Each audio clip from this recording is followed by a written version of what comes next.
from VentureX Studios in Frisco, Texas. It's JP, Kathy, and the crew. No, I feel like I should have a headset. I feel like I should hear me, You do have a headset. but I don't hear me.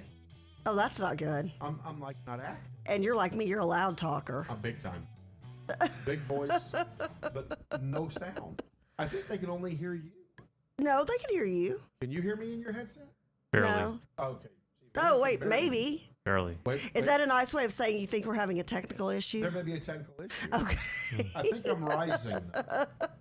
Yeah. I think I'm like All Bill right, here, and I'm rising. Can you hear yourself now? I think so. I Good can hear morning. you. Holy mackerel. Good Congressman morning. Taylor, There can we you go. hear us? I can hear you now. Catholic flying fish everywhere. Holy mackerel. Catholic flying fish. Yeah, holy mackerel. What? Okay. Oh, yeah. Where's Oh. So okay. Well, while you're on that, do you know why Hurricane Marco didn't go for Houston? I don't. Because Houston stopped saying polo. Oh, there you Oh, go. you did. There you go. Yeah, Oh, he did. Congressman. Okay, there you go. That's a total dad joke. I know. Okay, you are a dad. My so kids are like, Dad, you can't say that. They're like, please, Dad, don't say that. it is a that. dad joke, though. I love it. That's probably why I love it. I guess. Hey, it's a once in a lifetime, right? I mean, it's the only chance you're gonna get to throw that one out there. I mean, Good morning and welcome to JP, Kathy, and the crew. We come to you live Monday, Wednesday, Friday. Hey, wait a minute. Why aren't you following? You're not following. You turned away. No. Come back. Start following us. Get over to our YouTube page at JP, Kathy, the crew. Right, Chuck? Is that right? JP, Kathy, the crew? Yes. As I said, let's talk to our PR guy about that. We got to get his microphone hot, too. Yeah, it's not hot. There we go. Let's see if he's hot now. Good morning. Oh, now you're hot. Well, Corley's always hot. He's a nice looking guy. It just takes the Oh. microphone. Oh, yeah, there we go. Flattery will get you everywhere. wow. Yeah, exactly. Wow. Wow. Wow. So get on YouTube, right? And YouTube is JP Kathy the crew, not and the crew. Yes. Right? Yes. Okay. So get over there, follow us, subscribe to us, and start watching from YouTube. You can always catch us here on Facebook as well at John Edward Payton, JP Kathy the crew, and Kathy Partridge Ward. This morning, I'm excited. Corley, who do we have on this morning? JP, we've got someone real special on for us this morning. And the crew, we want to introduce to some and reintroduce to others. We've got Senator Van Taylor. Oh, Congressman. Congressman Van Taylor. He used to be Used Yeah. to be, and yes. effective, but you know, Uh, those days are in the rearview I'm mirror. so sorry, Congressman. No, it's okay. I'm reliving days of glory. I was about to say. Days when you actually got to pass a budget. Actually, when government works. Yeah, I was back when I was at a functional institution that was like effective and did budgets and stuff like that. Outstanding. And, for those who don't know, this fine gentleman was promoted up into the upper chamber, Senate District 3 for Texas Senate in 2014, and his first session, I believe, was in 2015. Correct.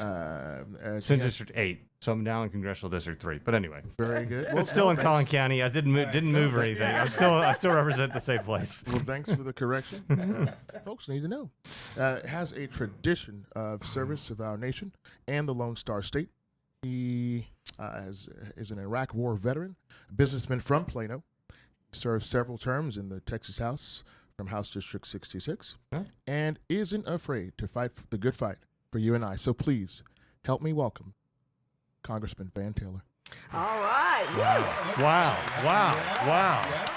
The live audience has gone wild. Yes, our studio audience. That's just wow. Tell me you're not impressed. I'm impressed. So, I'm impressed. Let me start this off because I want to. Hold on. I got to do the good morning. Oh, yeah. Oh, Right? yes, I mean, that's good morning right. to you. Good Yeah. morning to you and to the crew. All There right. you go. Yeah, there you go. All right. So thank you. I almost forgot. I mean, it's great to be in your new location. It's We great are to be so here. excited to have you. Nice digs. Well, Nice thank you. digs. Thank you. We love VentureX. We're excited you got Yeah. to meet Chance, who's Yeah. the manager out here. A little who's- closer to the house. Yeah, mean, I was I'll going to make say, that as the a nice bonus, thing is as you a can bonus. actually come in here because it is in Congressional District. Yeah, it is in the 3rd District. We like that. That's a good feature. We do like that. It's Yeah. a good feature. But yeah, VentureX has been so fantastic. First of all, small businessman makes it good.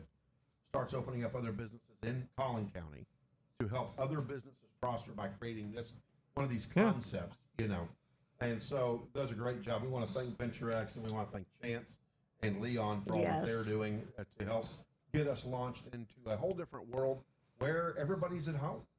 Everybody's playing virtual. Everybody's on social media. This is the movement. People aren't in their car listening to the radio. It's a different situation. Well, you know, and also the business configuration out here, which you got to see when you came in earlier this morning, is such that if you are at a place where your place of business is no longer open and you're working from home, but you are more productive in a work, quote unquote, environment, this is a great place to be. You know, I mean, this really is the wave of the future out here. Yeah. So good stuff. Good stuff. Let me ask you, Congressman Taylor. Sure. How are things in Congress? Newsflash, it's still broken. I love that. You heard it here first on JP without Kathy and me, the crew. yeah, that Van Taylor guy, he figures it out. He goes in there, he's cracked the case. It's broken, yeah. It's broken. Oh. So Yeah. with that being said, though, and give an example, because we were talking about the budget. And that's Sure. what I want you to go to. I mean, give an example of the difference between Texas and the U.S. House from a Wow. budget standpoint. It's hard to even. There's so many ways that you could sort of break it out, but you know the budget's probably the most obvious one. So Texas has passed every budget on time since 1963. It's always balanced. We've got a $10 billion rainy day fund. It is fiscally, unquestionably, a well-run state.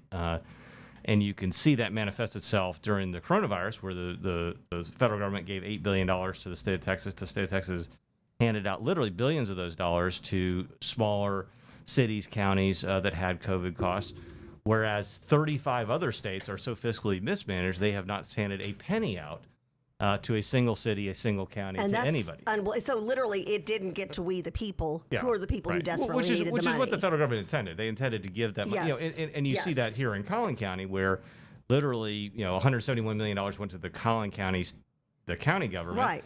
And the county has handed, you know, almost all of that money has gone. I mean, I think only a few $1 billion has been spent by the county. Yes. I think for some jail upgrades and some courthouse upgrades and Right. things like that to deal with COVID Everything costs. else has gone to small business, Absolutely. we the people, Well- all that kind of good stuff. Well, you know, I was at I went to the Allen Community Outreach Center, and they had gotten a $10 billion grant that had come from the Collin County government. That it was, you know, CARES dollars. You know, so Van Taylor votes for it. Says, okay, we're going to send this to Right. Collin County government. It's getting Right. $171 million. They take that money. They send $10 million of that. And it's going directly to Allen Community Outreach, which is, you know, going into people's minivans to Right. feed them. I mean, Right. I went and saw one of their you know, Food distribution bank, days. yeah, right. And they're, you know, literally putting food in people's cars. And that you're saying, okay, look, but sadly, Collin County is one of the very few counties in America where that's happening. Wow. Because they are so fiscally mismanaged that you know, they can't hand the money out. Literally. That's just, and again, it blows me away. You know, like I can't tell you well, I did tell you actually. I called your office and then I Right, spoke right. to you Sure. on how many small businesses had applied early on for, I'm going to call it the COVID relief money Sure. for businesses. And they sent their applications in, Yep, but yep. because they felt like they were a small business, they were not getting the same look as a larger business. Right. And your office was able to help them navigate, even though they'd done everything right, get people to get off the tuft and get things done. And it just blows me away how bureaucracy lays down what is progress. Well, and let me just say that, you know, if your business is having a problem, if you are having a problem with your unemployment benefits, with your economic impact check, if you're having a problem with Social Security, you're having a problem with a federal program like Medicare, if you're having a problem with immigration, call my office. We have been working round the clock. We have created 5 separate emails to help different groups of people, and we've been hustling. So if you guys need help in any of those federal issues, let us know. We're here to help. We've helped hundreds and hundreds of people year to date. We've been super busy because of COVID and all the different programs we've created, and it's created a lot of questions, a lot of things we've helped people sort out. And it's incredibly satisfying to walk into a business that says, you know what, Van, because of you, our business is open today. We were able to keep everybody on payroll. We got that PPP loan. It's made a huge amount of difference. You know, we were able to make our mortgage payments. We were able to make our car payments. You know, we're in a good place because of the work that you've done. But that's just me doing my job to serve the people of this district. So questions coming from the crew. Major White asks, are they planning on bringing back the payroll protection plan? So there is some discussion of that. Unfortunately, the CARES 4 package turned into a partisan wish list where people started sticking stuff in there that had nothing really, honestly, nothing to do with COVID. And I mean, we could, and it's a long list of things that are just kind of, partisan wish list. And I think this is the last time we need to be thinking about that. We need to be thinking about trying to help people. I'm talking to moms, single moms who's lost their jobs, who are trying to find toilet paper. They're literally breaking down in tears because they're about to. We helped a woman who was about to be evicted. She was literally she's in the process of being evicted. We helped her find a place to put her head down at night. And that's because we've got, a community that cares, but we also have a county government that set things up to take care of people like that. And so we're, to turn, a CARES 4 package into some partisan wish list of stuff that we've always wanted to do this for the last 10 years. It's got nothing to do with COVID, but this is our chance to kind of wedge it in there. I think is wrong. And it's tone deaf. It just doesn't. You're not hearing the pain that people are suffering if you're thinking about that. It is tone deaf. You've the other party is always saying, "Oh, well, we're the ones who care, and we're here to help you." And then when you get down to it, the Republicans, yourself, y'all are pushing for money that helps that single mom, that helps that dad who was the only sole income in the house, that has 3 small kids. They're trying to find a job, have their kids do remote from, and the job because of a business downsizing. And so I don't understand, why would you fill a bill up with things that have nothing to do with the crisis at hand, which is a pandemic? Well, and I think there's a philosophy, by some, and that hey, if there's a crisis, this is my chance to get something else that I've been working on for 10 years and stick it in there, and no one will see it, and but then it ends up jamming it up, and so it doesn't get passed, and so the people that really need the help end up not getting helped, and so that's something that I've seen, again and again and again in Washington. That's very different from Austin. So you want to ask, beginning premise of your question, what are the differences? Well, in Washington, I've had to learn a new term, a messaging bill. This is a bill to send a message. And you're like, what? Why would you? Why would you do that? Like when I was running for Congress, no one ever said, "Hey, don't pass anything real. Just send messaging." Messaging bills. Yeah. Wow. I've never even heard of that. That's insane. Is that like the form of a resolution or something? Yeah, it's a yes. Basically, we're going to send something over to the Senate that we know won't go anywhere. But then we'll complain that they haven't sent it anywhere. Right. And it's like, but, in my time in the Texas legislature, the phrase was, I started with a log and they gave me a toothpick. I started, but hey, I got a toothpick out of the thing, and I'm glad I got the toothpick. Now, we've got some advice coming your way, Congressman Taylor. We need advice. So Donald Rutledge, who's a veteran and has watched this show forever. Know that guy. Okay, so he says, tell the congressman, MOPPE suit works better than the PSYOP masks. Okay. That is true. So the mission-oriented protective posture, which is it's a military. I was in the Marines, obviously. So, yeah. So when you're actually, I wore a charcoal line suit for the first 30 days of the invasion. Wow. Wow. Oh, sure. Oh. Yeah. Well, just to add to the heat. Just in case you weren't, In case you weren't thin enough. Yeah, we told ourselves what blocks the odor, right? Right. That way they can't smell you upwind, so you're okay. And Mike Bronski says, thank you so much for your service, Congressman Van Taylor. Can we go ahead and throw the comments up there, Chuck, and let those roll, and we'll see what the crew's having to say as we go through. Yeah. So the RNC convention, right? Oh, Congressman Taylor. Amazing. You have no idea impressive. how cool. Check this out. This technology. I know. Now check this out. Wow. You think that's cool? Hey, Chuck, can you throw up my screen on this screen over here? Watch this. Oh, wow. Oh, there you are, Congressman Taylor. There's your website so everybody can see it. Okay. See, I'm telling you. Wow. It's in stereo. I'm having a hard time tracking everything. So the RNC is kicked off. Yes. We had a couple days in. Sure. What are your thoughts? How does it reflect on the DNC's convention versus, I guess, one versus the other in messaging? Sure. And what does the message have to be to keep people on board? And now when y'all say message, I'm going to think about messaging, Bill. From now on the show, when you say the word message and I laugh, just know it's because of what Congressman Taylor told me they have going on in Congress. Well, every once in a while, you need to say bill. Yeah, I say message, you say bill. Yeah. Yeah. Anyway, so RNC but- 2020. And again, I just, that's completely different than Texas, right? In Texas, we never did a messaging bill because Well, people would look at that y'all and got say, stuff done. why are you doing that? Like, you need to do something Yes. constructive. We collectively are not wasting our time on a messaging bill, but that is And let's think about this. that is literally the coin of the realm in Nancy Pelosi's led House Yeah, of that's Representatives. that's her world. And you're like, wow, like. And she's been allowed to get away with it. And what's interesting is you in the state of Texas, like when you were in the state house and when you were in the state senate, you only meet 6 months every 2 years. Yeah. Yet there was never any messaging bills put across. It was always action items and things done for we the people. Well, yeah, and so the other two features that are very different. One is the bipartisanship, right? So 99.9% of the bills that come out of the legislative session in Austin are bipartisan. I passed 89 bills. Everyone was bipartisan.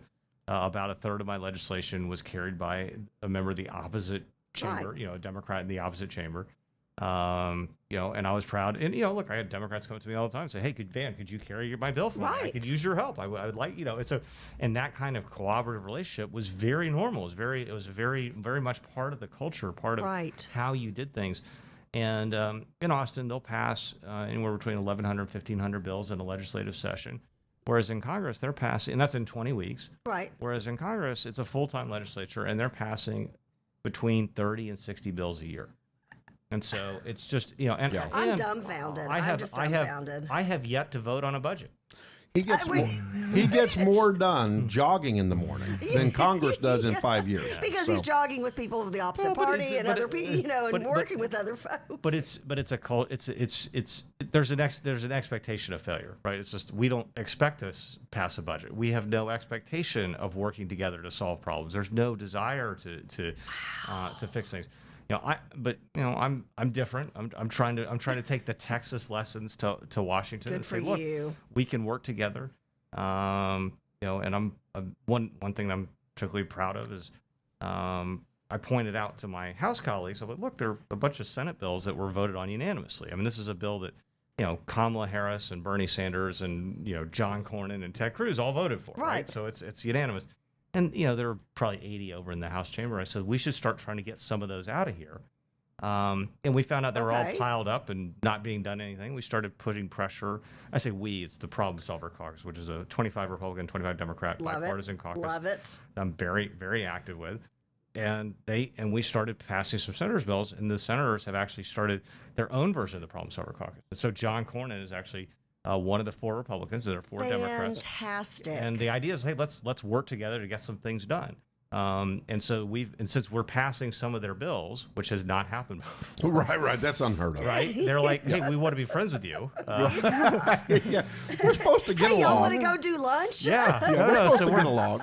But the level of interaction that I found was just kind of shocking. And it really begins with, hey, let's work on something small. Let's do something together. So we can begin to break the logjam around here and start to create a culture of success, which is a long way away. It's a long way from success, but I'm certainly working every day to try to restore the legislative body to be what it should be, which is something that actually passes real bills instead of messaging bills. Good for you. So back to my initial question. Yes. RNC 2020. We've seen speeches. Sure. We're seeing the message. The president's been very clear to this point on what his messaging is going to be through the convention. His family is playing a prominent role in the convention. Yes. What does the message have to continue to be to ignite Republicans for the election cycle? And what's some of the contrasting you see between the DNC and the RNC? Well, I think what you're seeing in this country, is really an incredibly important election, the most important election of our lifetimes, where we are literally being confronted with the idea of, do we want socialism on one hand or do we want freedom on the other? Right. And so, we have created the most prosperous, most successful, and it's not a perfect country, but it's the country that is exceptional because 1.1 million people every single year get a green card. Right. People vote with their feet from around the world. I mean, people are literally coming around the world to this country Yeah. Well, yeah, I mean, Hey! Wow, that audience, those guys go crazy. It's that They're high busy. tech, yeah. Well, I mean, it moved me to tears when those 5 new citizens were sworn in last night. I leapt to my feet and gave them a standing ovation from my living room, and literally just my son was like, "Feed me Kleenex," because I told him, I said, "Come in here and watch this. This is huge. This is America." Sure. And I was moved to tears. It's so amazing. And they are 5 of the 700,000 people every single year who are sworn in as new citizens of this country. And certainly here in Collin County, we are blessed to have that diversity. Yes, we to have are. that continued influx of immigration. But that tells you America's exceptional. I mean, as people come in around the world and they're coming in and they're saying, "Hey, I'd rather be here than my home country." Well, they're denouncing their citizenship in their home country. I mean, that's a big deal. So there, I'm leaving wherever it may have been, and I'm coming to the United States because that is the land of opportunity. And so we know we're exceptional because people from around the world every year, hundreds of thousands of them, come and become American citizens. So what's the message? What do you think the big message is when we leave? Freedom, socialism. And so the rise of socialism in the Democrat Party is truly breathtaking. It is taken me aback. I mean, I literally, after hearing a couple speeches from my colleagues on the House floor, I went back and reread the Communist Manifesto, and the same things that my colleagues are saying on the floor of the House today, and it's the U.S. House, is the same thing that Karl Marx and Engels wrote in 1848 in the Communist Manifesto. Things like capitalism won't work; it's doomed to fail. This is about the rich exploiting the poor. Those are basic themes. And Marx was wrong. I mean, in 1848, when he wrote that, he said capitalism will fail. It's doomed to fail. It cannot succeed, and he's wrong. Right.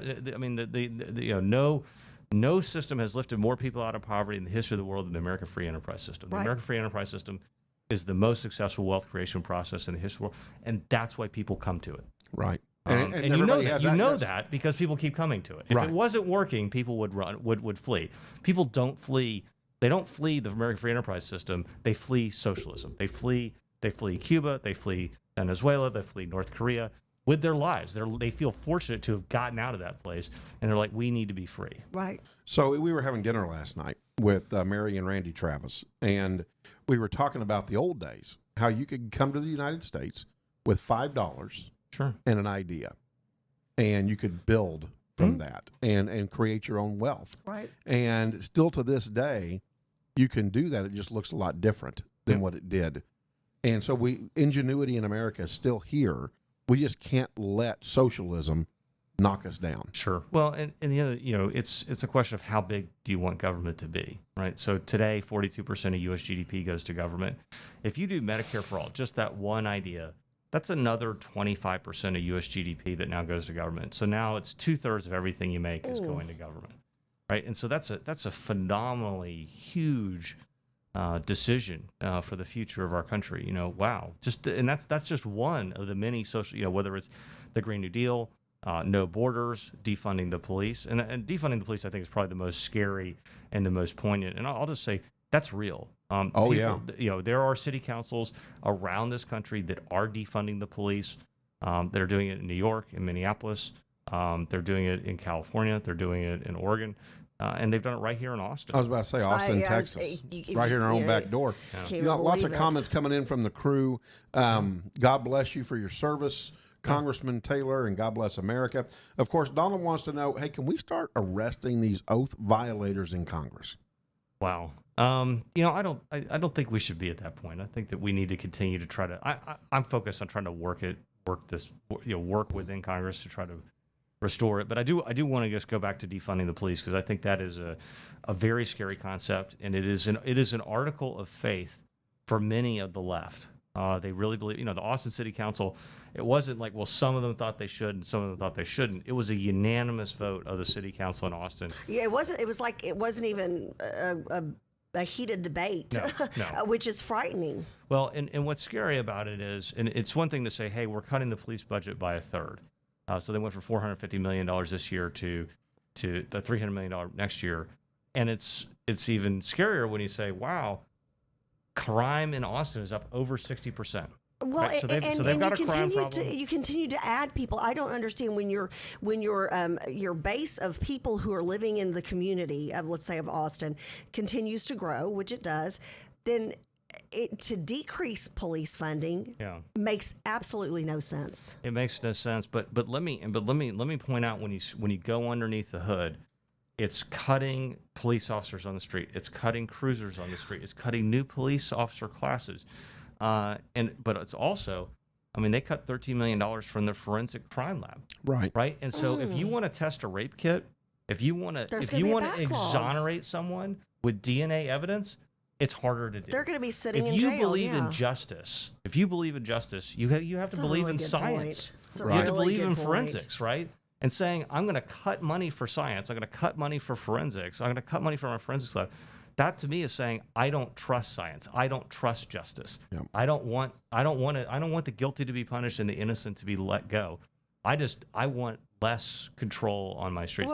Well, and equity goes away at that point, and due process. Due process and equity go away. So do you think, okay, this is a really good point. I'm going to steal your argument when I'm out there talking about this, because this is, so basically you're saying, okay, so they're dismissing science. So do you think that the people who are out there reacting and wanting to defund the police, has this just become an emotional issue and that's it? We're coming to the point where the radical left, which is certainly taking over the Democrat Party, and I'm watching it as they. Did you see their convention last week? Well, but the socialists are beating traditional liberals. Yes. I mean, it's no longer about liberal versus moderate in the Democrat Party. It's now socialist versus liberal in the Democrat Party, and the liberals are losing to the socialists. And so I know many liberals in Congress that are trying to shift to be more socialist-like so that they can avoid getting primary. They're afraid of that fringe left. Well, and AOC is out primarying against them. I mean, they've got an entire organization that funds people to run against Democrats that won't carry their message. So the chairman of the Foreign Relations Committee in the U.S. House, Elliot Engel, 31-year member of Congress, he was defeated by a 44-year-old socialist. Right, who's an avowed socialist. And again, this is America, and we're talking about declared socialists winning elections. Sure, no, and they are winning in a big way, and they're. I mean, the socialists, and really, it's the liberals that are the line in the Democrat Party trying to stop the socialists. I mean, they're trying to say, hey, that's a world without police, a world without borders, a government that is so big that it takes. That it's now in control of the entire economy. There's no private health care. I mean, no straws, no meat, no cars, no planes, no water. This is a dystopian world that I haven't read the novel. Yeah. And I don't want to know how it ends.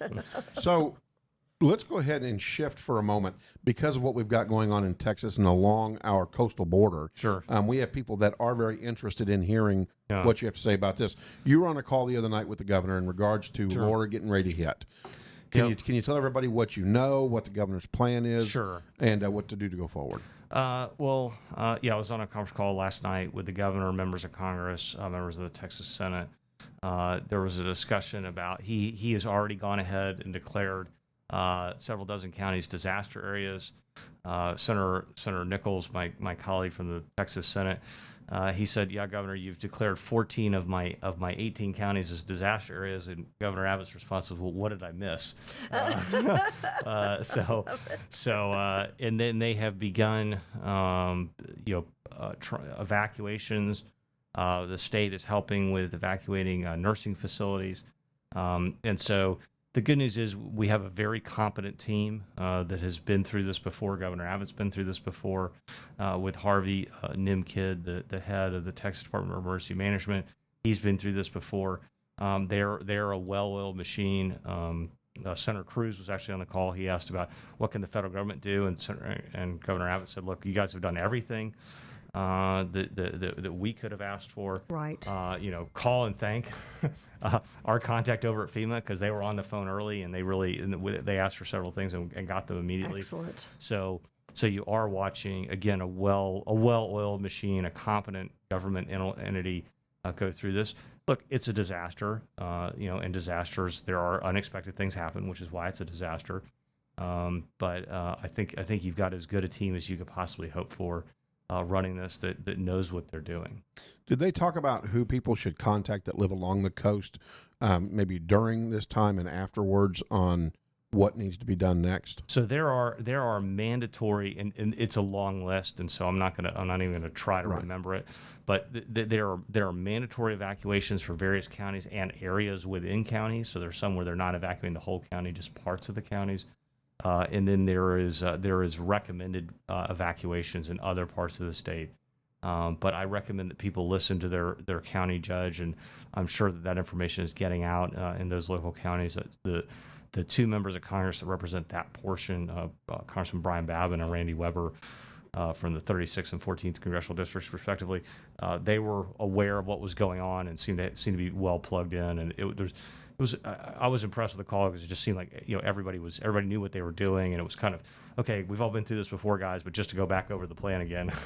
That's Sure. good, though, and that's reassuring for those people who are looking at possibly losing their homes and their businesses, because this does look to be devastating what's headed their way. So, Congressman, let me turn your attention to the screen. Can you make that a full screen, Chuck, please? Of course, you're going to notice something. You're going to recognize something. It's your website. Yes. That I'm at. And I'm at the programs website. Can you kind of take us through the programs that you offer here in the district and how to stay in touch with you and all of that? Yeah, well, so let me just quickly say, during COVID times, we have 5 different emails. So one for veterans, one for families, one for employees, one for seniors, and one for business owners. And if you fall into any or all of those categories, by all means, sign up for those emails. We continuously update. We're very conscientious about content and making sure that we're getting the latest and greatest information for employment benefits, for PPP loans, for veterans for benefits, benefits for seniors, to our constituents. Right now, we are receiving applications. Through September 8th, we'll receive applications for the Congressional Youth Advisory Council. Excellent, which, by the way, bravo. My son is very fortunate to be a graduate of your first inaugural Congressional Youth Advisory Council class, and he thoroughly enjoyed it. Learned a lot. Interesting things I had told him before. All of a sudden, when you said it, or one of the experts you had speaking said it, he came home. He's like, "Mom, did you know Congressman Taylor told us this?" And I'm like, well, good for him, But I'm just very excited, and I know you've got a number of kids who are. I think September 8th is the deadline. September 8th is the deadline, and that's coming up. I know you've got a whole new group of kids who are vying to be in that class. And let me interrupt for just a moment. We're going to take a station identification break. We are JP Cathy and the Crew on the JP Cathy and the Crew Network. We have several shows rolling out to you. Don't forget to join Dr. Good on Sundays from 8 a.m. to 9 a.m. on everything public education.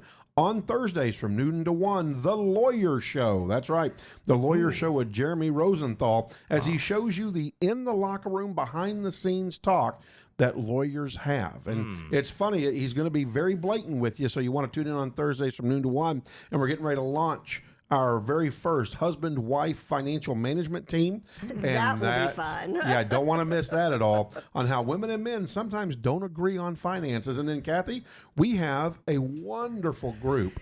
Creative Arts for Christ. Creative Arts for Christ coming on. Young, talented group of kids who will be doing a clean Christian version of a Saturday Night Live type style show. So entertainment, and these kids have already built their own set at a church, built several sets, and so super excited about that. Yeah, so you got to stay tuned. Also, if you want to join us, go on and message us at jpcathyandthecrew3@gmail.com, or go on any of our social media sites and reach out. We'd love to have you join us. It is currently 8:03 here in the Dallas-Fort Worth area. All right. Well, and I got messed up. I'm going to take my weather time and give it back to Congressman Taylor. I know you've got to roll out here pretty quick. And one of your staff members, Anna, who is wonderful, by the way, your entire staff is amazing.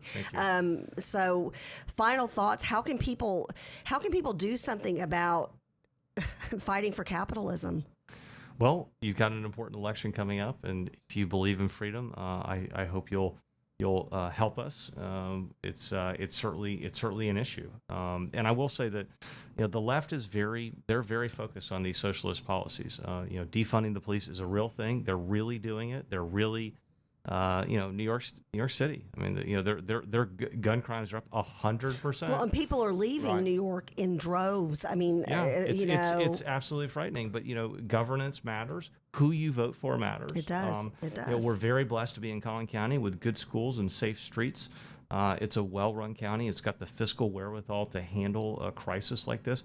And you can see in this, when you compare, you can see how well Collin County is being run. I mean, I literally have had congressmen from around the country call me and say, tell me about what your county's doing, what your state's doing, because I want my county, I want my state to be like yours. Right. We are actually, as far as I know, we are the gold standard. We're the best county We are. in the country Amen. In handling CARES dollars. And I think Texas has done a phenomenal job handling its CARES dollars. But that is because of the people we've elected. It's Right. because and for a long time. And so I hope we continue to have that run of success, because it's clearly working. And November is when you determine if you're going to continue a run of Yep. success or go in a completely different way that doesn't even look like America. And you're on the ballot. I know myself, JP, Corley, all three of us are CD3 constituents, and we'll all be voting for you enthusiastically Thank you. on November 3rd. Appreciate that. You bet. You Absolutely. bet. All right. Well, Congressman Taylor, thank you for taking your Great time to be with you guys. to come to studio. Come back It's again. great to be with you. Love the crowd. Love the crowd. I can get used say to hello this. to him on the way I gotta come back. Wave more at the often. audience. Yeah, wow. Thank you guys. Thank you, Oh, you're the Congressman best. Taylor. Keep up the good hey, work. be Stay safe. Keep up the healthy. good work. All Stay right. together. Congressman Van Taylor. Love We Congressman love Van Congressman Taylor. Van Taylor. He is JP. Fantastic. Fantastic. Not fantastic. He's fantastic. Thanks, Congressman. Yeah, we're very blessed here in Collin County, and he's very humble. He talks about the other leaders in the county and the state. Right. He is the one leading the charge, and he is a very humble individual. Very that never wants to take the credit, but I tell you what, he has been fighting the good fight at all levels of government, and I love that, the Problem Solvers Caucus. Right. What a great concept. How sad that we have to have that. But I think it's fantastic that he has been able to get in there and work with the other side, which you have to do because the rest of the country doesn't look like Texas does. And he's trying to bring some of these great Texas lessons and bring them into fruition in D.C. Yeah. But then every step of the way, JP, It's a fight. it is. It's a fight. Well, it's like he said. The culture is, hey, it's broken. We're not fixing it. Like, oh, we don't do that. We don't pass a budget. He hasn't voted on a budget. Is that insanity? He's been in Congress now for I think we're starting our second term. Yeah. He hasn't voted on a budget. I mean, How do you not vote on a budget? But yet the IRS is going to come after me for my tax dollars. I was going to say, if you don't pay your taxes, there's no. But we're not going to pass a budget. Corley made something. Get up here, Corley, Corley. come Let's go. on, man. So Corley Come said on. something the other day, and it's a trigger, right? The federal government, things that make you go, Yes. And so he said, why is it if we do something in regards to a violation of the law or we don't take care of business? I remember exactly what he said. Right. We can be imprisoned by the federal government. But when Right. the federal government lies to us and they don't uphold the Constitution, it's just called politics. Yeah, and it just, and I'm so glad that we've, the Congressman Taylor was able to actually come in studio, and we're hoping that we'll be able to bring him back either in studio or on our video chat on a regular basis. Anna, as a matter of fact, will be reaching out to you today, and thank you so much for arranging this today. Because I think it's very important to hear from him. He is boots on the ground in the middle of the insanity that is Nancy Pelosi's Washington, D.C., that is Bernie Sanders' Washington, D.C., like you mentioned, JP, that unfortunately is the Green New Deal AOC's Washington, D.C. So when you look at those individuals who are in charge of things, and you can see why they're fighting against President Trump, because he's anti everything. He's as we the people as they get. But I think it's important that Congressman Taylor is able to let us know how insane it is in Washington, D.C. That we live in somewhat of a bubble in Collin County in particular and in Texas. but he's up there in the middle of it. I think it's important that we hear that and that we do whatever we can as the crew to support him in his efforts towards sanity and capitalism and the Constitution for we the people. Oh, absolutely. You know? Absolutely. Kathy, I think people really should be afraid. People really need to put their boots on and get to the polls in November. To hear that, I'm blown away. Yeah. I am completely blown away to hear him say that. I can tell you were sitting back there just shaking your head. I know you would try to get some video and you'd sit down and you were just shaking your head. Yeah, truly am blown away. And I'm sure there are many others out there feeling the same way I do. You know, what do you do? And we have to talk to our neighbors. Yep. Oh, yes, we got to make phone calls. Yep. We've got to, get the party started. And this gentleman has always been a true fighter for the people. If you just go back, folks, and just listen to to the congressman, he is truly a 100% meetings guy. You can call him on the phone. Yeah, we didn't even get a chance to talk about that. We didn't even, so many things about this gentleman. He will meet, in person. He will meet on Zoom. He will take a phone call. He literally, there is not a person who has requested a meeting the entire time he's been in public service, but especially in Congress. I know when we were on the radio station in Dallas, and we would have people from other counties and other congressional districts saying, now, where's the Congressional District 3 lines? How can I have him as my congressman? We're like, move on to Congressional District 3. Hey, Chuck, if you could, go to our email. I don't know if you're able to, at some point, get the America Will Always Stand video. Of course, we have permission from Randy Travis and Mary Travis to play this.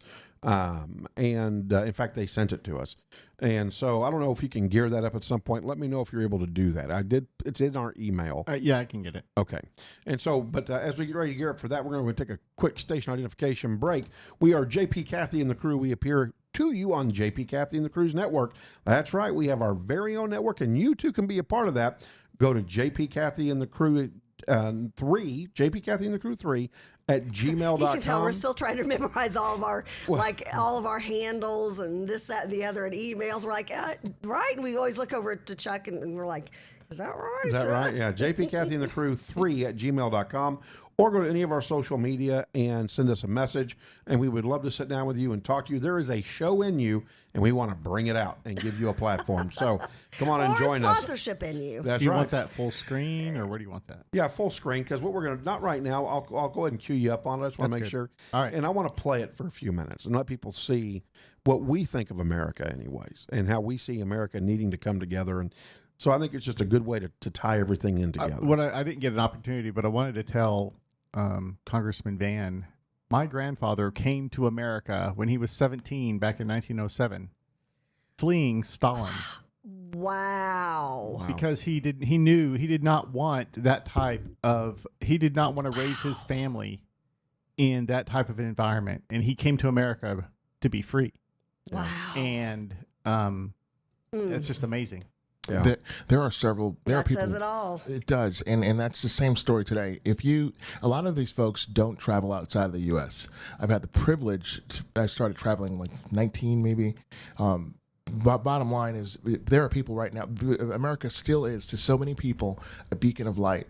To so many, and so like your grandfather. I mean, it's it is. You go back. Well, my great grandmother, she came at the age of 17 by herself. So I can't even imagine a 17-year-old girl, but she came over, landed in Galveston, and started several businesses on her own. Ended up having several businesses that she ran, either in a shop or out of her home. And you think about Charles, so we're really not too far removed from not being in a country like America. And you talk, Corley, about this beacon of light on the hill. I think, was it Ronald Reagan that first mentioned that? Who was it that I've got to look up who? We've got to give credit where credit is due for that. But all of us in this room, including Jacob, who is 17, who is part of the crew, who's just amazing. All of us still believe that. And I think, and I have to hope and pray that it's a vocal minority that are the ones that hate everything about America. And I'm sitting here thinking, the very fact that you can get on national TV and speak ill of your own country ought to tell you you're in a pretty doggone good country, because you can speak ill of your country. Most other countries, you would be, shot, and that was it. You'd get up there and say how much you can't stand your country. It's funny. You'd never be heard from again. That's And a they good had a point. whole convention of it last week. That's right. Was that my outside voice? No, that's Okay. Well, but with that though, and again, I don't want to get too preachy. I want to keep things moving. Oh, I do. Well, yeah, I know you do. that, You have been. they're not looking at it like that. Just want to say that. That's my It's inside voice. interesting. Yeah, it's That's my inside interesting. voice. Yeah. Let's go ahead and cue that up, Chuck, and let's play this. This is sent over from Randy Travis and Mary Travis, and they asked us to play it. And so this is what we're going to play now. So, Chuck, let us know when you're ready to cue it up.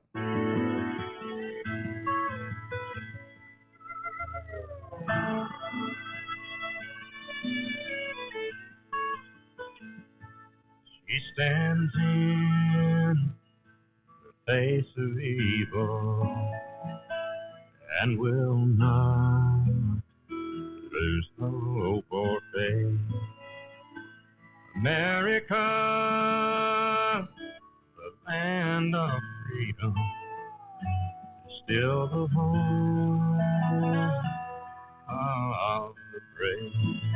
So raise the banner called on glory. Let us join our fellow man.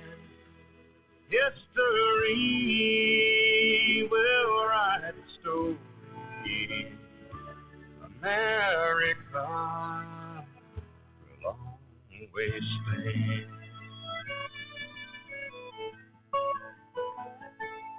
Walking through the fires of danger, there are those who gave their lives.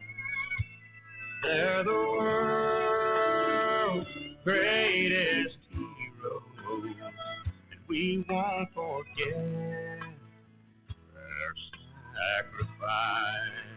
So raise the banner, all over glory. Let us join our fellow man. History will write the story. America will always stand. America is not divided. Our enemy. So again, want to thank Randy Travis and his family for sending that over to us. Of course, next Wednesday, very excited, we will have Randy and Mary in studio, and not next Wednesday, probably next Friday. They will be with us in studio to discuss his new single release, and it's pretty exciting. You know, he's been out of the scene for a couple years, Right. and they launched his TikTok. And his first TikTok had 5.5 million people I love it. jump on it. I mean, so there you go. Take that, young kids. Right.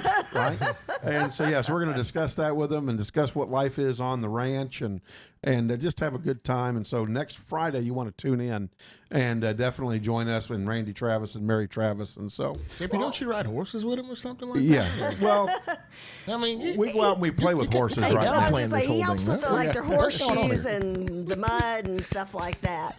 Oh, there we go. That's that's go. funny. No. And Sounds you like know what, Paul that- Revere's coming. No, that's actually a Monty Python. Oh, it is, very much reference. so, I yeah. love that. Very good, Charles. So hope you enjoyed the video there. and of that course, was an amazing song. And you know, it's interesting. I think you know, there's a lot of the new, what they call it, bro country or raw country, however, whatever they call it, which I'm not a big fan of that. I like kicking it old school with Willie and Waylon and Johnny Cash and those folks.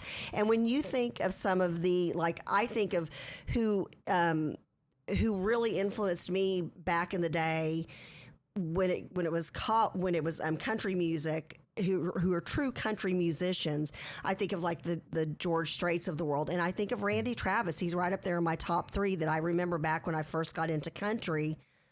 That I think of him as a true country star. And so it doesn't actually, those numbers, JP, do not surprise me at all. Now, I can tell you right now, it's not the kids that made up all those likes. It's all their parents like me who are following their kids on TikTok to see what they're doing. Right. So, yeah, his voice sounds amazing. yeah, I mean, just what a true star, and just what some.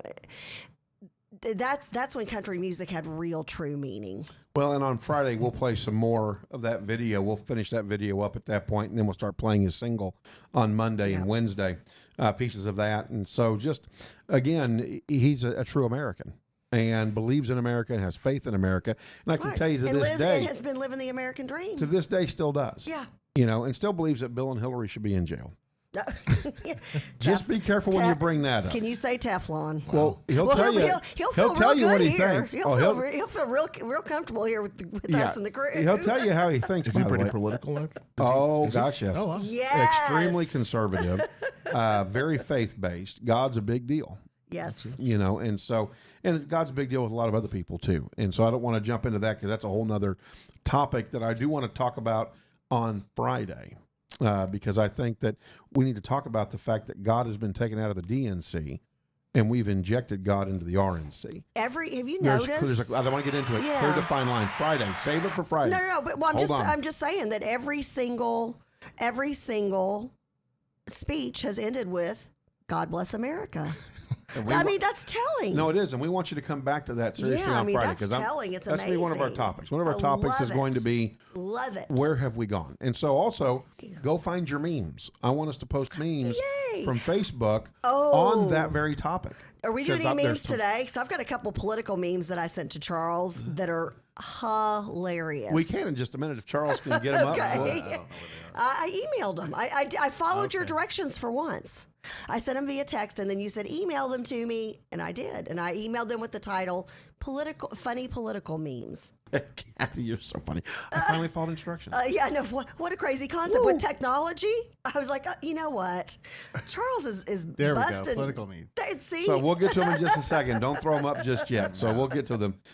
Real quick. We are JP, Kathy, and the crew. We come to you live on JP, Kathy, and the Crew Network. We come to you Monday, Wednesdays, and Fridays from 7:30 to 9 a.m. All right. So, Catherine Ann, it is your time. It's back to school time. oh, yes, it is. It is. Well, it's kind of been back to Do school you have the time. weather? Because if you have it, we'll take it. I've got the weather. Gosh, it's kind of nothing compared to what's happening to our friends over in the Harris County, Galveston area. So actually Louisiana, all on the coast. So we're just, again, asking the crew to come together in prayer for our friends who are going to be impacted in both Louisiana and Texas, and pray for some lessening of that storm at this point. Today, we've got sunny and 79 degrees currently here in Frisco, headed towards a high of 91 and a low of 75. Looks like throughout part of the afternoon, JP, between like 10 and 2, there's a slight possibility of some thunderstorms. So you may want to throw an umbrella in your car. All right. So there you go. And I said that, so now it won't rain. I don't know why I really like that last piece of advice that you always give. I don't know why that sticks. It's just, Yeah, she gives it. It just sticks. Take an umbrella in your car. All right. So a lot of North Texas school districts have gone back to school. And what does that look like, right? So Anna and Community and Grandview and Keller and Lake Dallas, Rice and Rockwall are among school districts starting both online and in-person classes. Also, Legacy Preparatory Charter Academy started this week as well. Denton ISD will begin their year with most students at home and in-person learning starting after Labor Day. Kennedale ISD and Tarrant County will have only virtual classes through September 24th. And then, of course, there are all kinds of school start dates and delays online at Fox 4 News, because that's where I grabbed our news from. So a lot of districts going back, and some in person, some virtually. You know, let's do a round table on this just for a real brief 30 seconds. Should kids be back in school? Should kids be virtual? Should we offer both? what do you think, Kathy? I wish. Now, I understand there are some families that either their child, and we've got a dear friend of ours who her daughter, member of the crew, her daughter suffers from, and when I say asthma, I mean extreme asthma. We're talking even with a nebulizer and medications and all kinds of things. She still ends up in the emergency room, usually on at least a monthly basis. So if that were my child, I'd have a whole different perspective. Right. So I feel like there should be the component that if you have a child who has a significant illness, that should be an option to have remote learning, and I believe that, and I think that should be COVID, no COVID, whatever, because cold and flu season. I mean, let's look at how many people get the flu every year. So that. Put that into one section.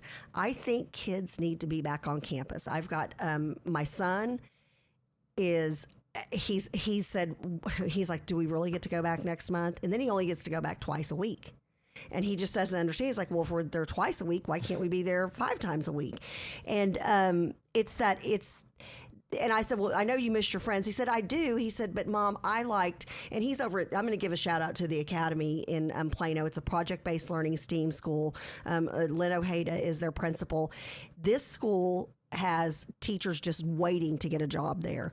They are very hands-on. And CJ said my son said he misses the immediate interaction of being able to just go over to the teacher's desk and say, hey, what are your thoughts on this? Or having a teacher come over to his project group saying, okay, yeah, this looks pretty good.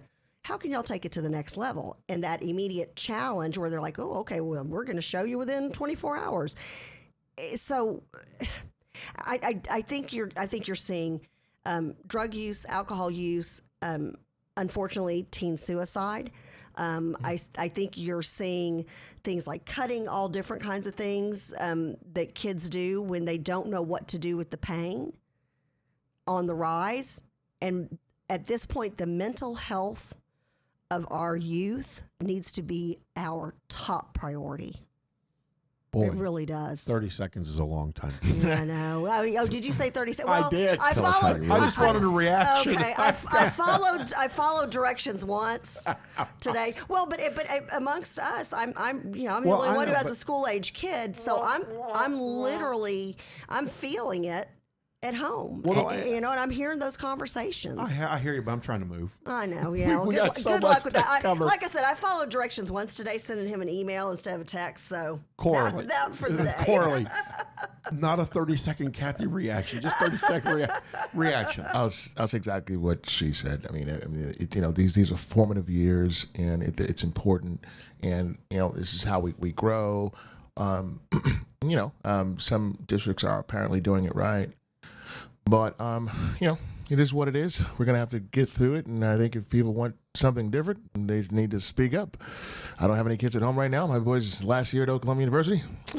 And Well, you now, guys are know they how online? I feel. Are they online? If you guys want to have the parade, just call me. Oh yeah, there you go. Are Other those than but is your son, is he remote or is he actually going into a classroom? Thank you. He's at 4 classes in the classroom. So, and he was talking Okay. to another friend who we just happened to run into, a gentleman I was talking to, and he was telling him, have your son to sign up for as many classes as he can. I mean, all the kids want to interact. Yes. Yes. You can feel this. So Right.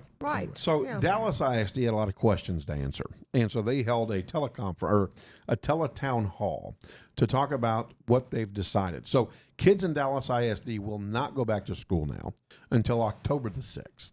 There will be no in classroom schooling at all in DISD. Did that change from it? Right. Yes. So what Yes. do you think is Got it. Do you think it's going to happen again to us? I think you will not see a Dallas ISD kid on a building until January.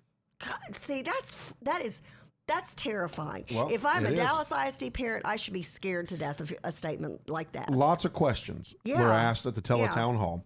Of course, the student athletes that protested the decision on Monday, they chanted, "Don't delay, let us play." And they want to get out there and be involved. They want to get out there and do the extracurricular. We are a social being. And especially when you're young like that. Right. And, one of the star athletes in DISD, he said, This is what keeps us out of trouble. This is why I want to go to class and get an A, is because I get to play football on the field, do cross country, track, whatever the fall sports are. I get to be a part of that. And that's what keeps me hooked in. That's good. What's interesting is where do they go from there? So if they're home, if they're not there, where are they going to be?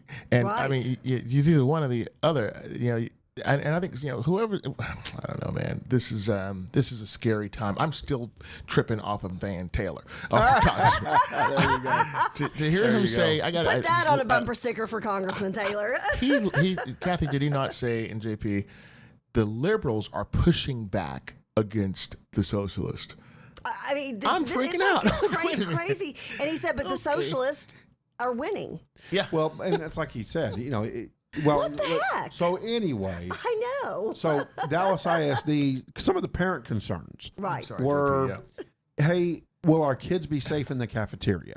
And so Dallas ISD has gone through great lengths to put plexiglass at every table in the cafeteria. Now, what that looks like, does that mean each child Does has it have their a own? picture of that? It does not. A cubby hole with plexiglass Yeah, on that's the what side. I'm wondering. I mean, Like, is it like at the yeah, nail salon, how you have the I- plexiglass between you and the person doing your nails? Is it?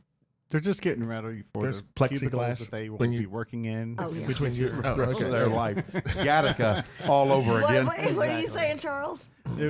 All the cubicles that people Right. work in, they're just getting them ready for that. Oh, yeah. So you're in a cubicle the rest of your life. So let's do it while you're a kid too. Gattaca. I'm telling you, it's Gattaca all over again. If anybody remembers that movie. Oh gosh, Scary everybody Ethan wore Hawke. yeah, they all wore the same outfits to work, and it was like a long Right. whole room of just people working. And you had your DNA check. It's Yeah, like, every day. based on your DNA, Well, determines heck. what you're going to do in life, and Yeah, that's it. Gattaca. Here we are, Fahrenheit 451. Here we are. Wow. Right? I mean, think about it. Your DNA tested every day. Hey, are we? Look, there are some places where you have to be tested for COVID every day. So, I mean, heck, Well- are we just a step away? Is this trying to prepare us and get us all ready for whatever? Well, I know that Chance doesn't want to test my DNA every day, so don't want to stay out of that. But are you going to ask me about what I thought about the e-learning stuff? Whatever. I was going to show you. Oh, something. yes, for yes, sure. yes, Please, absolutely. 30 seconds, right? Please. Right. I'll probably use less. See, we need a camera on you. We need a camera on you so you can get those moments. So, my niece is a teacher at Carroll ISD, Right. and she posted this. Oh, I love Okay. this. I love this. And so, this was what her idea of what starting school this year was Yes. going to be like. Right? And then here is reality that she's posted. I love her. And That's so it was- great. It was great, and I loved it. So Yeah, I had to saw share that the other day when you put that was very I had to funny. share that. Oh, And you're absolutely right. Absolutely right. All right. How about this? How about it's time to go back and have a drink with your buddy, smoke a cigar, and enjoy a little bar room conversation? now, can you smoke a cigar at a bar? Well, I mean, no. Unless, No, it's, okay. unless it's a cigar bar, I was being fun. So I was just busting chops. I know. TABC has eased the requirements for bars to reopen as restaurants. And so in Dallas, you'll start seeing bars being able to open, but they have to open under the same concept as a restaurant opening. So again, So the 50% capacity, all right. that kind of stuff. They held an emergency meeting, TABC did, to remove the obstacles that kept many bars closed since June under the governor's order to prevent the spread of COVID-19. Some of the bars had organized and a meet the state requirements type of atmosphere, and the only thing they come up with was we can come together as a restaurant.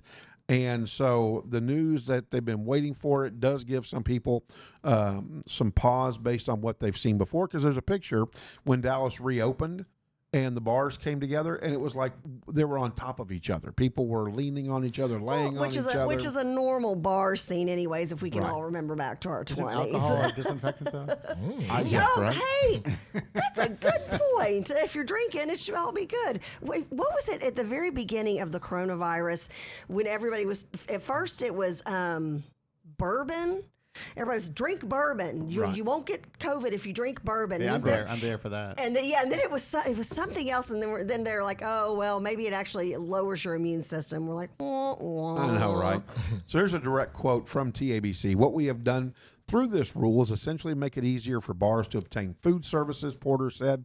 Either partner with an outside business to prepare food on the premises, or they can have another source of food as long as it meets the criteria outlined in the rule. See, I think that's adding a layer of bureaucracy, so to speak, or another layer of something. If you're a bar, you're a bar. You know, back in the day, when I was in my 20s, if I wanted to go to a restaurant and eat, I went to a restaurant and I ate. If I wanted to go to happy hour, I went to a bar. Well, Michael Klein, president of the Texas Bar and Nightclub Alliance, was frustrated until Tuesday with the unfair playing field. Yeah, so he's yeah, definitely good, feeling what you're okay, feeling. And he yeah. goes on to say it was becoming pretty unjust that if you had the means or the political power to be able to qualify, but the guy in Longview, Texas, who didn't have as much access, was being denied, Klein said. And so I guess the big thing is not to disagree with you. They're adding a layer, but at some point, bars have got to figure out, how do I get this thing to work? And if they have to add this extra layer of bureaucracy, then they're like, so be it. You know, there's a place down in El Paso that I go to get fish tacos, and Right. it's amazing. Oh, right? yes, you always, I get pictures of those Yes. fish tacos when you're eating there. Yes. I don't And, like fish. oh, well, you don't have to. Okay. This is way What? good, though. You're Catholic. What do you do on Fridays during Lent? Holy mackerel. Mac and cheese. Catholic flying Okay, there fish you go. everywhere. All right. So, but it's a bar. The point is it's a bar, and it has a food truck outside. yeah. And so that would qualify you. So, you know. So I this- guess if you have a food truck, but then here's the thing: then who does those dishes? Is it on a? Is Well, it they use the pla- they paper use plates paper and plastic. Mm-hmm. everything's thrown away? And then all of a sudden you're a bar and you're used to being a bartender and a wait staff, and now you've got food cleanup. You know, for the people who people are drinking in bars who, throw a piece of pizza accidentally on the floor. I don't know. I just Well, but people are going back to work, and that was what the bar association said: Yeah. is that we've got a lot of our employees that are jobless because of you. Yeah. And so, hey, Yeah. if their thing is, if this is what we've got to do to get our business back reopened, then let's do it.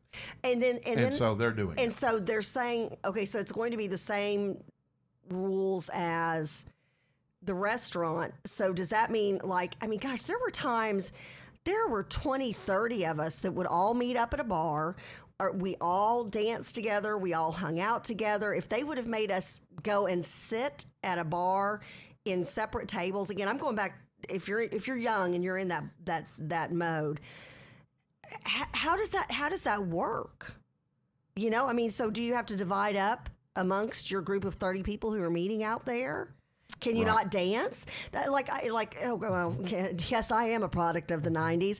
And my goodness, we were at the Stark Club. We were up and down Deep Ellum at you The what name a club? club. The Stark Club. What was that about? We were at Kempy's or the Grand Kempinski at Kempy's. What was the name of that bar? Kempy's? Yeah, was that the name of Yes. the club? Yes. My brother used to DJ out there. Anyways, we were out on the dance floor dancing, and you're mashed in. So can you no longer do that? No. Gosh. Again, then it's just restaurant not the sign- same. Well, I understand, but again, these bar owners are like, hey, we got to get our business open. Yeah. Well, So- I mean, and we'll talk about it on Friday, I'm sure, with the God thing. But the same with churches. I mean, come on. Yes. So if a bar can open, can't all the Right. churches?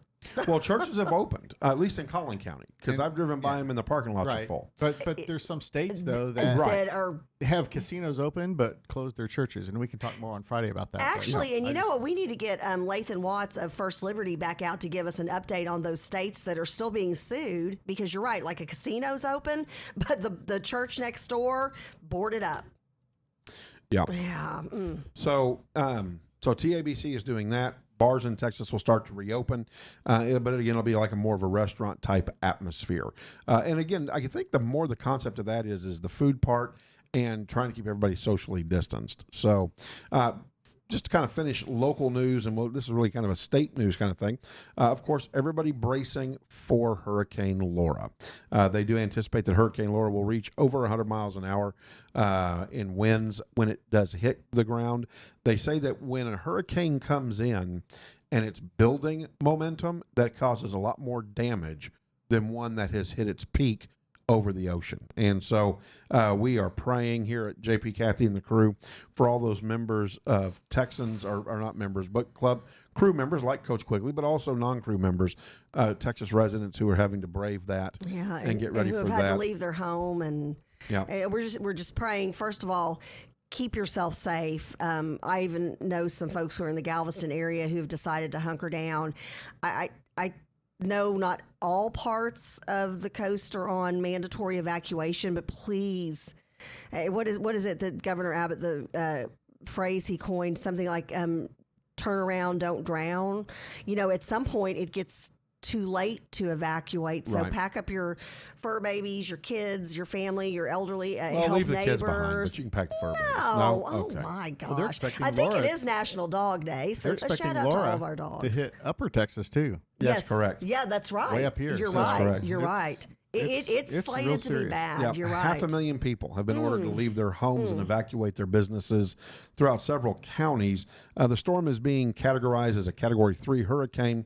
They're saying the winds could be up to 130 miles per hour with 12-foot storm surges before it actually even makes landfall. So in North Texas, we are doing things to get ready to help those that are having to evacuate. Dallas County is already prepared to take up to 500 people. Quote, we are looking at accommodations for the first 500 and getting this squared away tonight. Dallas County Judge Clay Jenkins said, if we need to take more, we will. Hundreds of buses have been ordered for evacuations. By the way, I want to send a prayer out to Ron Baker. He is down in the midst of He's this in with his Beaumont. bus. That's right. Yeah, he's helping with evacuation. So, Ron Baker, we love you. We're praying for your safety, and God bless you for going down there and helping take care of our fellow Texans. He's one of the hundreds of buses that have been ordered for the it's evacuation amazing. in North Texas. They will arrive at the Mesquite Reception Center off Interstate 20 and the Ellis County Knights of Columbus Hall off Interstate 45 in Ennis. Both locations were set to open Tuesday evening. So if you have a loved one that's coming in on a bus that's being evacuated, look to the Mesquite Reception Center off Interstate 20 and look at the Ellis County Knights of Columbus Hall off Interstate 45 in Ennis. And again, Dallas County has set aside some hotels. Tarrant County has done the same. Rather than using shelters, they do have some drop-off spots for evacuees as well. Okay. And so Jenkins goes on to say, with it being in hotels as opposed to shelters and eating in the room, we will have wraparound services and testing available if you need a test. Right. So that'll that's be what available. okay, as well. that's what I heard about.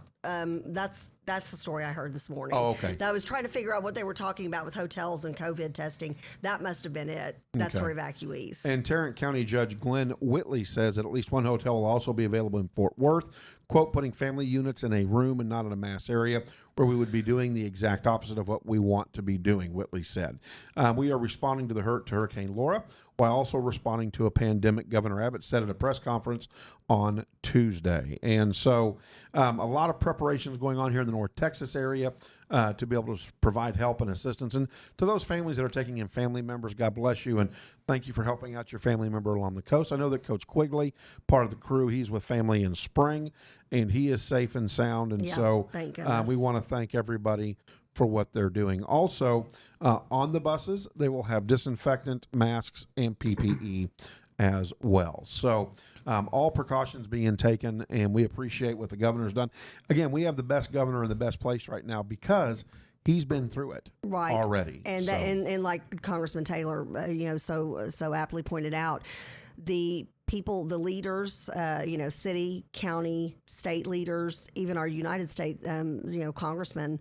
It sounds like Senator Cruz and Senator Cornyn were also all over that, and the congressmen in that area. It was basically just a checklist of, okay, you've got this, you're doing this, you're doing this. I think if I were in that neck of the woods, I would feel very reassured knowing that everybody was already on top of it. The fact that Governor Abbott, I think, did we report Monday on the show that he had declared like 23 yes, 23 counties. Yes. as disaster areas or state of emergency? And so being proactive helps get the finances and the help to the people who will need it here within the next couple of days. So, talking about politics and the RNC and Victory 2020, I think that this is interesting. There was a CNN analyst who blasted remember Sandman gets up and gives his RNC speech, the kiddo, right? Are you talking about this week? Yeah, this week. Oh, you're talking about the Last night. Last night. Yes, last yes. night. Oh, yeah. Yes. He was Okay. $7 million richer because of Right. the whole situation with the MAGA hat and everything. Yes. Check this out. Yes. CNN calls him a snot-nosed, entitled kid. You are absolutely kidding me. Oh, I'm dead serious. I Oh, mean, that makes me so angry. yeah. I'm like, Yeah. I don't. How I out don't- of touch are they? Very out of touch. Because here's the thing: ABC News was wrong. The whole thing was a setup. The kid did what he. The kid was more mature. Than the individual instigator, Well, the and adult. more And the reporter. Well, the reporter, and more so than half of the liberals that I'm aware of, like AOC and others, kept his cool, acted right, clearly was raised correctly, and was trying to be set up, and he wouldn't buy off. Yeah, CNN has the nerve to say, "You're a snot-nosed, entitled kid." JP, for folks who don't know, give them a backstory. So this goes back to where the Native American, who was a veteran, he was wearing a "Make America Great" hat again. When we covered this back when this happened, and he was provoked, and the student did not Well- react to the provocation. Well, there actually And touched him. I well, mean, there was even- actually a paid protest aggravator, somebody who was there who was going around to people who had like "Make America Great Again" hats, trying to provoke. And so this kid, they made, of course, the media, and this is why he's $7 million richer. The media reported it. This, and I'm trying to, what was the publication? Do you remember what the publication was? That reported this kid basically as being racist ready and for a this? hater and all this kind of stuff. CNN. Yeah. Okay. Well. Okay. There you go. And that's why they settled a $250 million Yeah, lawsuit well- with the Covington well, team. and that okay. Well, it was CNN. I couldn't remember who it Not was. $7 million, Kathy. 250 50 million. million? Oh, okay. I thought it was Well, it was $7 even million. during I the- thought he got $7 million. It was during but I the must be pro-life wrong. march in January. Well, he got some. Yeah. And the news story wanted to pull the story away from the pro-life march because Yep. there were Bingo. probably I was there. It was huge. It was ginormous. It was one of the huge. largest pro-life marches in history. And then they were trying to create a conflict story. And this guy was there to do that, and so of course they reported it, making it look like this kid was this entitled, elitist, racist jerk, which he was not. He actually showed, like you said, great restraint, not reacting. And I thought he did a great job last night. So of course they're calling him. What did they call him again? I'm just Entitled, snot-nosed kid. You're going to love this. unbelievable. So CNN, first of all, CNN was questioning whether they were going to even air his speech. So they did, even though they had settled a $250 million lawsuit. And of course, as part of his speech, he says that his life had changed forever in that one moment because the full war machine in the mainstream media revved up into attack mode while botching its coverage of the 2019 viral confrontation with a Native American elder that had portrayed the Kentucky teen as an aggressor. And what's interesting is one of the loudest, most obnoxious responses came from a CNN guy, Joe Lockhart. shocking. Yeah. Shocking. And so this is what he says on Twitter. He goes, "I'm watching tonight because it's important, but I don't have to watch this snot-nosed entitled kid from Kentucky." Wow. Unbelievable. And I've been corrected actually by my husband. He said that it was 720 million. Yeah, 'cause so AB almost $1 billion. Yeah, because so, ABC you know had what? its part in there as well. There you go. So good times. Oh my gosh. Yeah, see, remember, it was multiple agencies that defamed this young man. Oh yeah. Oh, And, they piled on top of him when this I happened. think he's richer than the reporter now. I would imagine so. So you I know think what? you're right. Enough said. See, justice will prevail. There you That's go. exactly right. Well, it's funny. This is a comment. It says, "It seems like CNN still hasn't learned their lesson about smearing and slandering an innocent teen." Newsbusters news analyst Nicholas Fondacaro reacted to Lockhart's comments like this. And I agree. They It's haven't like, learned. Shut up. They won't though, JP. At some point, just shut up. Remember, And that's a terrible word, but remember the when the night that President Trump got elected. Let's go back to 2016, and who was it that did such a great montage? I'm blanking out on his name. Dinesh D'Souza did a great montage of CNN and all these liberal, I say news shows, liberal. Hear themselves talk shows, let's call them that. And it was people literally, there were anchors who are very well known flipping off the camera, saying the F word and having to be bleeped out, throwing their head down like they were a child throwing a little 3-year-old having a temper tantrum as the states continued to come in favor of Trump.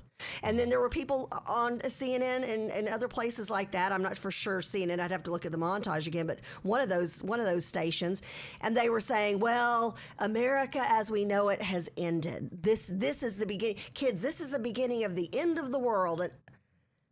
And they're still throwing a temper tantrum, even last night when they say this about this young man. Well, and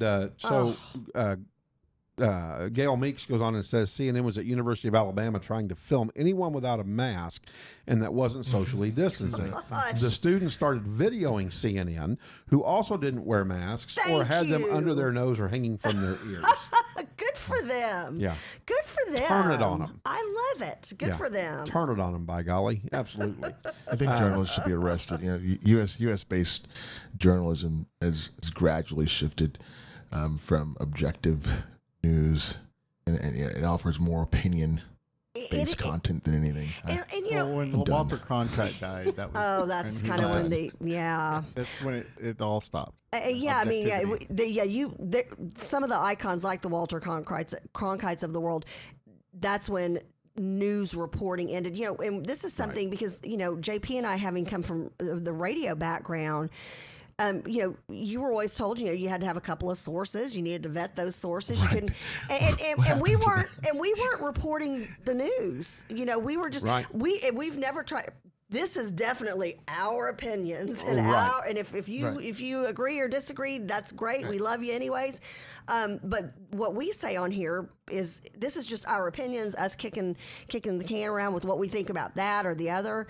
But when you're deemed a journalist or a news reporter, isn't there any integrity in that job any longer? No. That's an easy answer. No. That's sad. Yeah. Greg Russ goes on to say, and again, you can read our commentary from the crew up there on the board. So George Soros wrote CNN a check to settle the suit. Oh, well, there you go. Yeah. There you go. He's paying for the rest of the socialist movement. So. Isn't he? So, Kathy, how about this? I'm going to throw this at you. Uh-oh. And I know that you're going to be able to handle it. Oh, no. I want to know. It's not a math problem. It's not a word problem, is it? It is. If there were 4 Melania Trumps and 5 speeches from the Rose Room, I'm kidding. Wait, let me write this down. Then I would be super happy. Right? So, your favorite piece from Melania Trump's speech last night? Oh, gosh. Oh, that's so hard. I loved her talking about her own journey to America and the fact that, just, moments before we had seen these 5 incredible new and welcome to America, welcome to being an American citizen, to these 5 amazing new people who were naturalized yesterday. So her talking about her piece of becoming a citizen and about her family wanting her and her siblings to be able to live the American dream really hit hard. Also, when she spoke at the end, and I could go on and on about her speech, I love her. She was stunning. She's an amazing, incredible woman. When she spoke and she said, "I want to talk to the moms who are raising kids right now." And it gives me chills because it really resonated with me.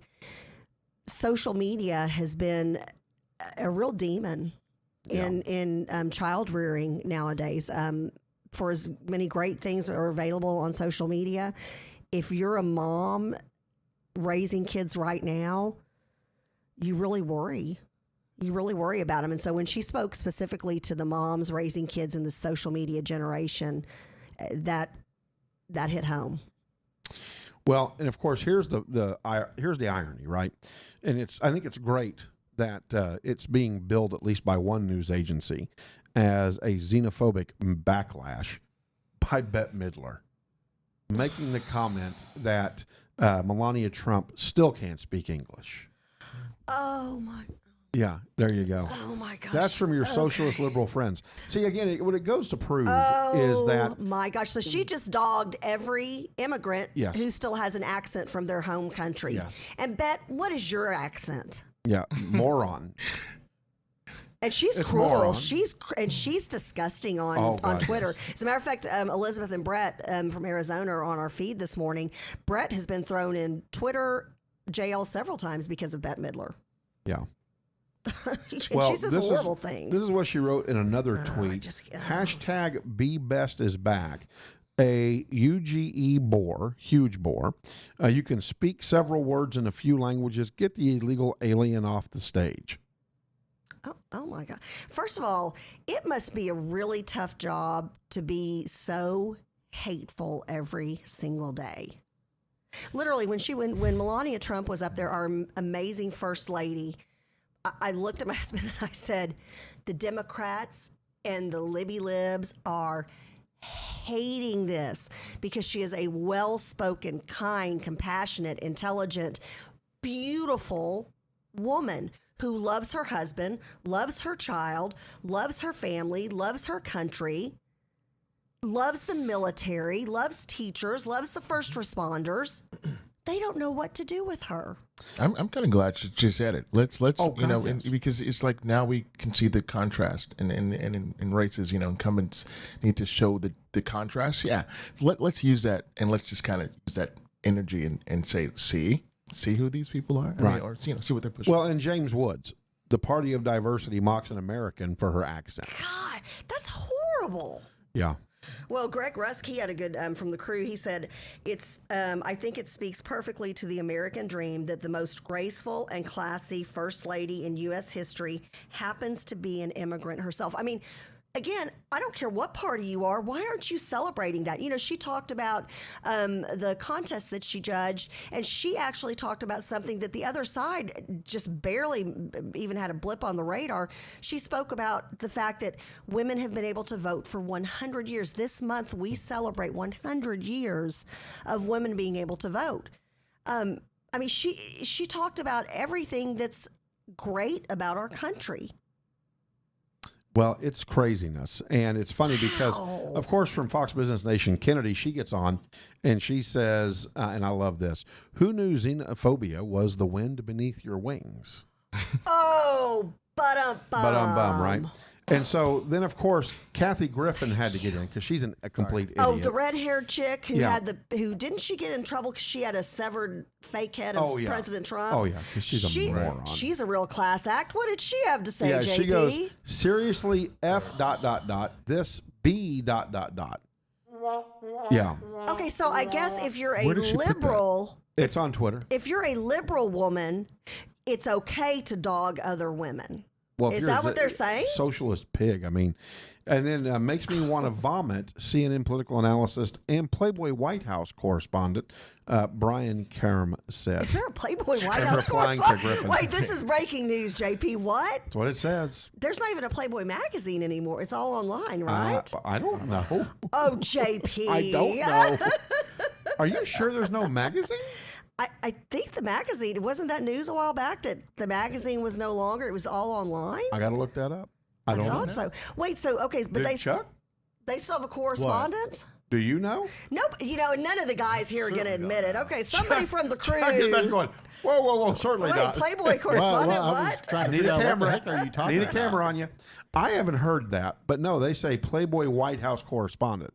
Like I think he's a Playboy, Okay, and I've got to mention that. and that was his reply to Griffith. Okay, well, so Elizabeth said that Brett got kicked off Twitter for calling Kathy Griffin a skank. Yeah, she is a Ha ha ha! I mean, I'm sorry if you're, and you know, and y'all know I get on my soapbox about this. If you're a woman, and especially if you've got young women that you mentor, or if you've got a daughter or daughters, you need to teach the females in your life, you need to model to them lifting other women up, talking about, my goodness, she's so great at this, or she's phenomenal at this, or here, you know, I mean, my friends, all I can think of is good things when I see them and talk to them. But then the other side is doing the exact opposite. Yeah.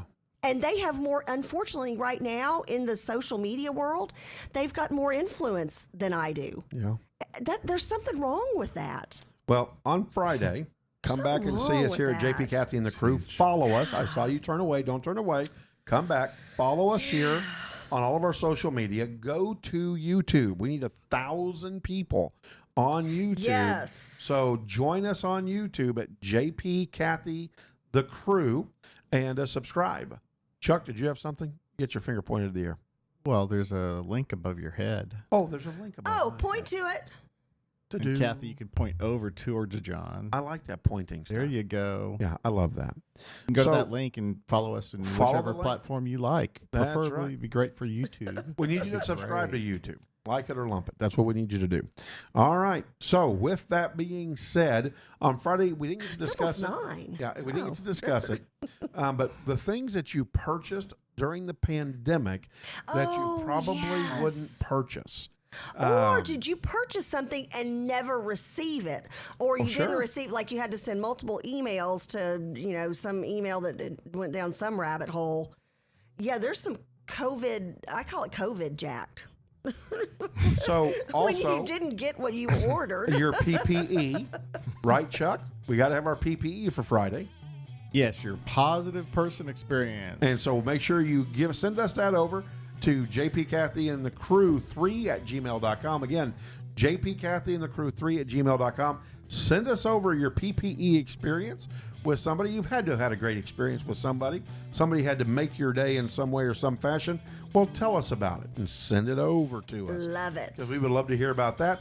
And if you've purchased something or never got something, let us know about that too, because we're going to talk about that on Friday and have a good time. So hopefully we'll have Dr. Dave on Friday. He Oh, was yes, working yes, today and yes. super busy, and so he couldn't He's come actually on. at the ER today. God bless Absolutely. him. God bless him. So for us here at JP Kathy and the Crew on the JP Kathy and the Crew Network, thank you, God bless, and we will see you Friday. We love you. Have a blessed day.